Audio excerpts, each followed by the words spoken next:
Okay, so this is the manual control for my sentry gun.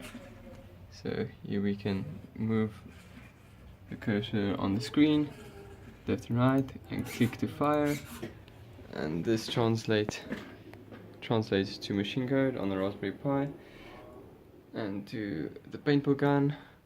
So I can go on manual control, left and right, up and down.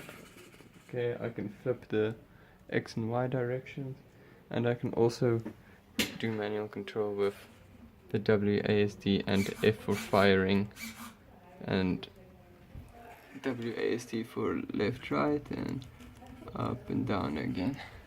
So just demonstrate. I'm pressing A to go left, D to go right, S down, W up, and then F triggers the fire